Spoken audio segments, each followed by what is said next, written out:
A minha primeira saudação vai para o Sr. Vice-Reitor. Muito obrigado por nos acolher aqui. Faz muitas saudades, porque por esta altura estaria eu a dar aulas em anfiteatros cheios de jovens, e aqui vejo jovens, mas realmente por outra razão. E faz-me saudades, estando mesmo ao lado da minha faculdade, o não começar este ano letivo como comecei todos os anos, a partir de setembro e até outubro, num anfiteatro, mas saúdo, na sua pessoa, uma instituição que soube afirmar, depois de muitas controvérsias acerca da sua institucionalização e do seu estatuto próprio como Instituto Universitário, é hoje uma referência importante.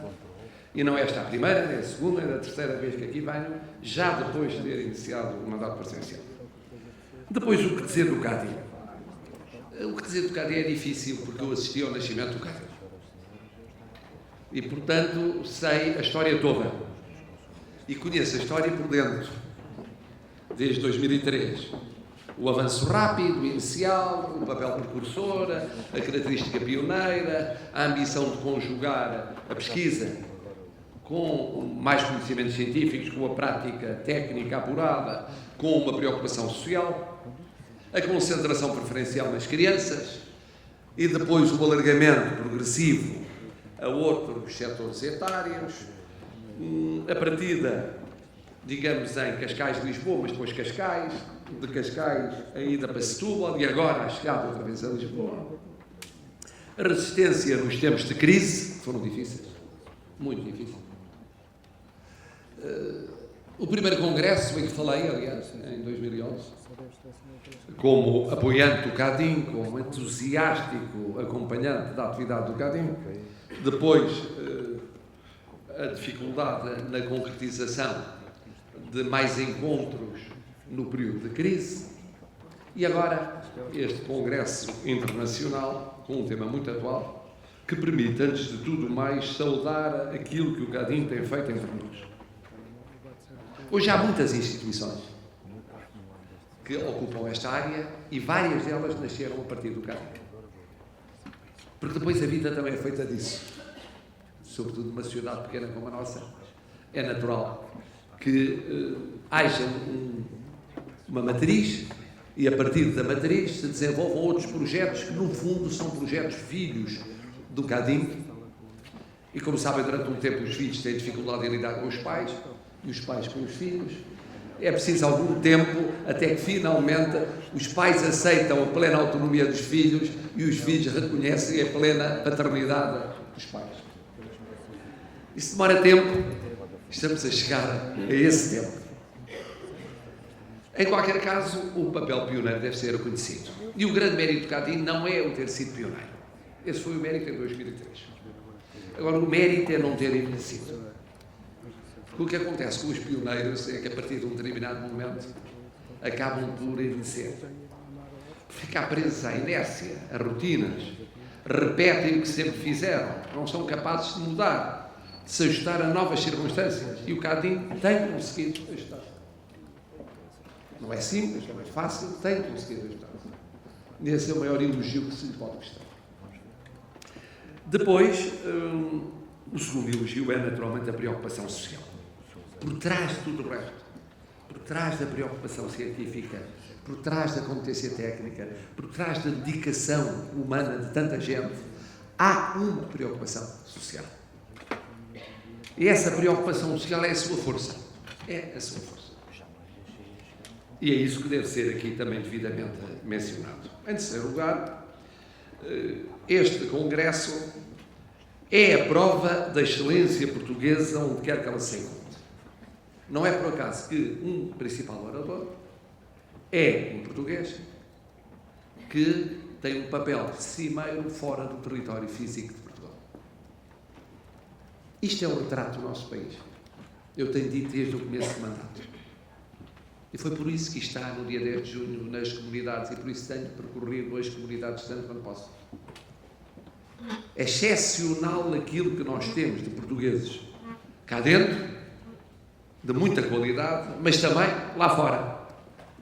E fizeram muito bem em convidar alguém que está lá fora para vir testemunhar a excelência de Portugal onde quer que nos encontremos. Finalmente o tema. O tema não pode ser mais apelativo para um professor. Embora um professor, teoricamente, de outras idades, portanto, de jovens, que não são propriamente as crianças por onde começou o académico, e, por outro lado, de jovens que, teoricamente, não deveriam ter perturbações no neurodesenvolvimento. Mas se há a realidade que nós já percebemos e compreendemos, e o professor sabe isso, é que não há dois alunos iguais. Como não há duas pessoas iguais. E esse é o segredo da vossa missão. A diferença. O saberem que lidam todos os dias com a diferença entre humanos. E que respeitam essa diferença. E cada caso é um caso, porque cada pessoa é uma pessoa. Com os professores é exatamente o mesmo. Com a diferença é que é mais difícil de gerir quando se trata de audiências, ou de turmas, ou de subturmas, de muitas dezenas ou muitas centenas de alunos. Tema: aprendizagem, comportamento e emoções em tempo de mudança. Eu, precisamente, na minha primeira aula, todos os anos letivos, começava por explicar o que era viver, estar na universidade, quando eu entrei para o primeiro ano de Direito, e o que é hoje estar nos bancos da universidade. E como hoje a grande constante é a mudança. É a mudança, não é a patologia, é a realidade normal. E sendo a realidade normal, os desafios que coloca. Os desafios à capacidade de transmitir e de receber, e, portanto, de aprendizagem, no que diz respeito ao saber resolver problemas, com o equilíbrio entre aquilo que nós classicamente dividíamos, a vida intelectual, a vida afetiva, a vida volitiva, ou a componente volitiva, a capacidade de saber comunicar e como é que se comunica com os outros. E há graus de capacidade de comunicação, de distanciamento dos outros em relação a nós, de nós em relação aos outros. Depois também o saber localizar no tempo e no espaço. E a pauta de valores, que variará de pessoa para pessoa, mas tem de existir. Sou pena de, num tempo de mudança, não haver um referencial. Um referencial. E tem de haver uma pauta que sirva de referencial. E depois de ter dito isso, e dizia aos meus alunos, vejam bem como o tempo, a noção do tempo mudou. Vão viver mais tempo, vão viver um tempo muito mais acelerado. Vão viver em todo o mundo. A minha ambição era tirar um curso para certos objetivos, para viver no sítio onde tinha nascido, onde vivia a minha família, e provavelmente ter a mesma ocupação ao longo da vida, respondendo à vocação, ou que se pensava ser a orientação vocacional. Nada disso vai passar convosco. Terão várias vocações ao longo da vida, terão várias ocupações ao longo da vida, e terão num espaço ilimitado. É impossível hoje saber para onde irão e onde viverão e o que farão. E aquilo que era uma certidão de bom comportamento, que era uma carreira profissional longa no mesmo lugar, passa a ser sinónimo de falta de imaginação, de falta de coragem, de incapacidade, de aventura e de desafio.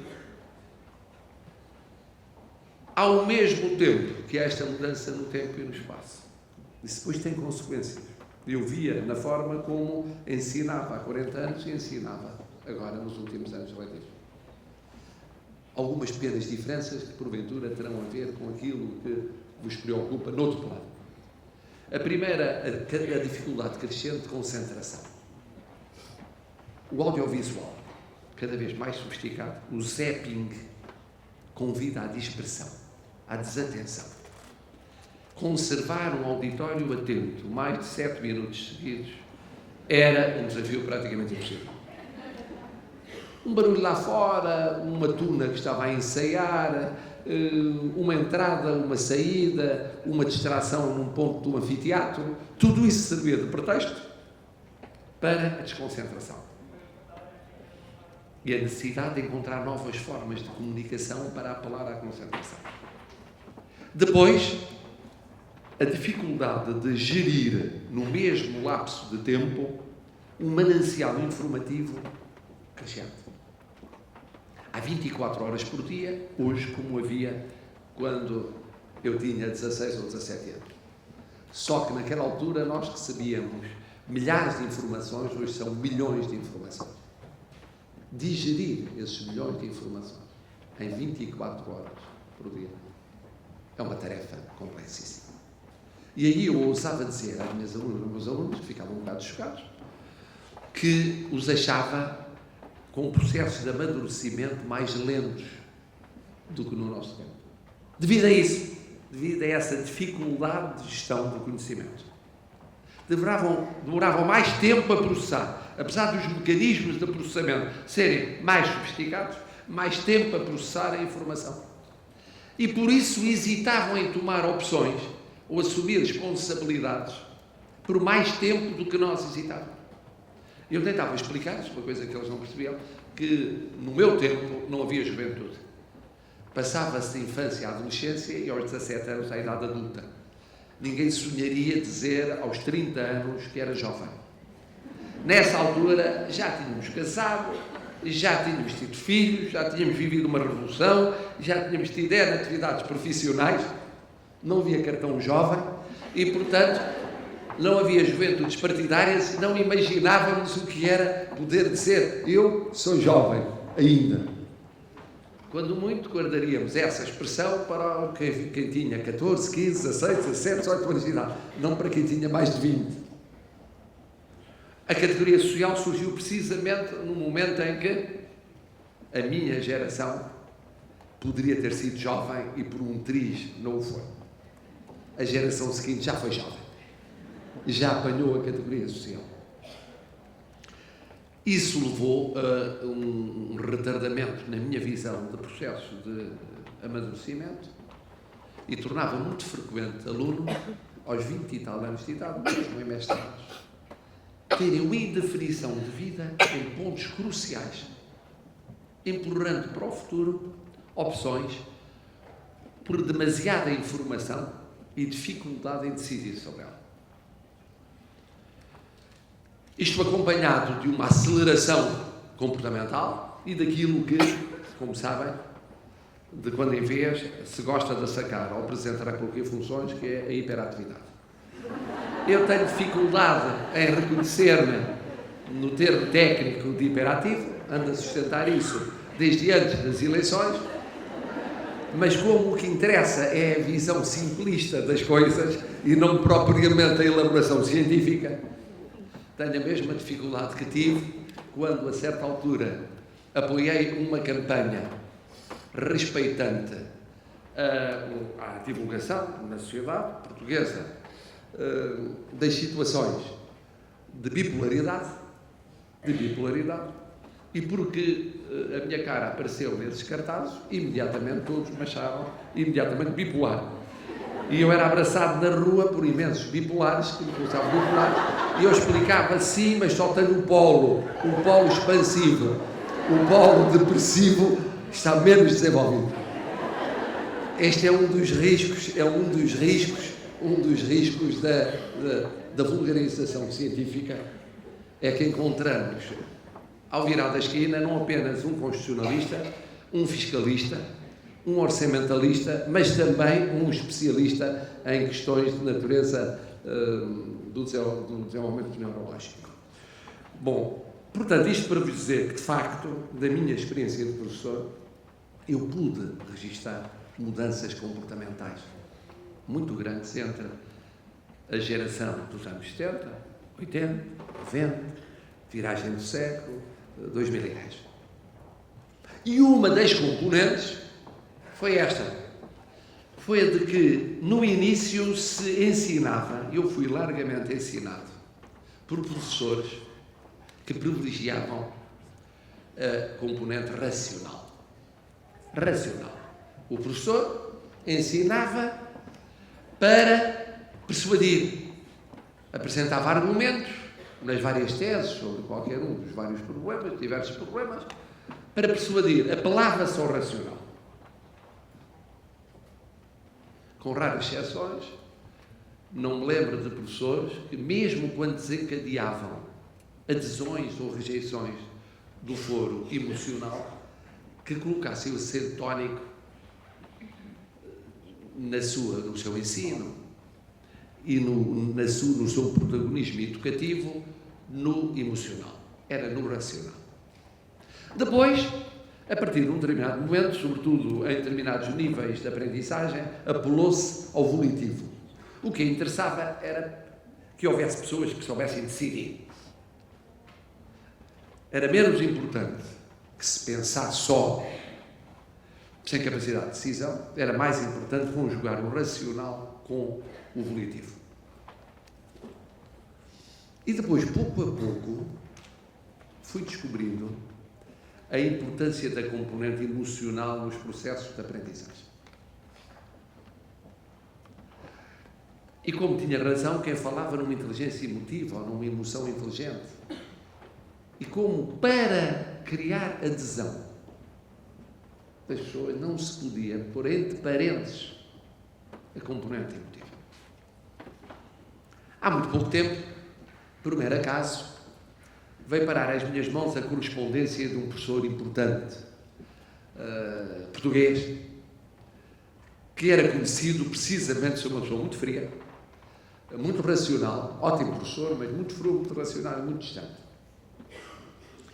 E já depois de ter atingido o limite de idade, numa correspondência que trocou com pessoas próximas, eu pude ler que ele confessava que se tinha violentado, porque não era o que se pensava, era um romântico. Era uma pessoa que prezava o afeto, mas que tinha controlado esse afeto, entre outras razões, por uma questão de isenção no exercício da sua função. Porque entendia que, se não estabelecesse limites, corria o risco de ser injusto. Porque criava maior proximidade com alguns alunos e distanciamento em relação a outros. Porque havia uma empatia nos casos que não havia noutros casos. Então tinha, e queixava-se disso, tinha-se violentado e passado a vida inteira a criar ele próprio a imagem de um mestre distante e frio em homenagem à sua visão do que era a imparcialidade e a isenção no cumprimento da sua missão. Isto surpreendeu-me, mas além de conhecer muito bem o professor, mas além de surpreender, mostrava uma realidade. Hoje, os processos de aprendizagem têm todos uma componente emocional fundamental. Como todos os processos sociais, que não apaga as outras componentes, que atravessa as outras componentes, mas que é fundamental. E a minha experiência, nomeadamente das últimas décadas de ensino, mostrou que onde era possível criar empatia, o sucesso no processo educativo era maior. Onde não era possível, e às vezes não era possível, ou não era tão fácil, o sucesso educativo era muito menor. Isso não dependia apenas da vontade de cada um dos protagonistas, dependia de um contexto, dependia de um conjunto de circunstâncias objetivas e não apenas subjetivas. Portanto, eu compreendo perfeitamente o tema que, naturalmente, a vossa ótica é estudado a pensar em realidade diversa, mas que se aplica à realidade que eu vivi. Tempo de mudança, dificuldade de atualização, dificuldade de ajustar à mudança. Todos nós temos o apelo da inércia, da rotina, da repetição. Segundo, reflexo na aprendizagem, reflexo dessa mudança na aprendizagem. Terceiro lugar, papel crescente da emoção. E como lidar com a emoção. Neste mundo em que a mudança desencadeia emoções descontroladas, imprevisíveis, às vezes erráticas, em que tentamos introduzir racionalidade nos comportamentos e é cada vez mais difícil. E estamos a lidar, no vosso caso, com crianças, mas também depois com jovens e depois com adultos, e acompanhando no seu processo. E é difícil dissociar esse processo daquilo que se vive à volta. E à volta é, de facto, em muitos casos, o paroxismo, o excesso do emocional, em muitos casos do irracional. Como atuar nesse mundo de irracional, introduzindo racionalidade. Eu tenho a minha predisposição, que é também com afeto. Tentar conduzir pelo afeto à racionalidade. Mas temos de admitir que é complexo. Porque o percurso mais natural era conduzir com racionalidade à racionalidade. E não com afeto à racionalidade. E termino. Estou aqui, como compreenderão, porque não podia deixar de estar, até por causa do afeto. Tendo assistido ao nascimento deste projeto, eu não podia deixar de vir aqui testemunhar a minha solidariedade neste momento, que também é um momento importante para o Cádiz. Mas não posso esquecer, como Presidente da República, e como Presidente da República estou, porque o Presidente da República tem feito um esforço para estar o mais próximo de todas as iniciativas da sociedade civil, que representam, além de preocupações sociais, uma predisposição para ultrapassar complexos e atavismos no lidar com as diferenças. Somos diferentes. Esse vosso mérito é imenso. Porque tudo isto que eu disse é fácil e dizer. O difícil é todos os dias lidar com pessoas de carne e osso, cada uma delas um caso, cada uma delas absorvente e, como sabem, no vosso caso, muito absorvente. Muito absorvente. E o que isso não representa de doação vossa. Todos os dias, ao longo de semanas, de meses e de anos. E isso merece ser agradecido. Também, como Presidente da República, estou aqui para vos agradecer. Obrigado.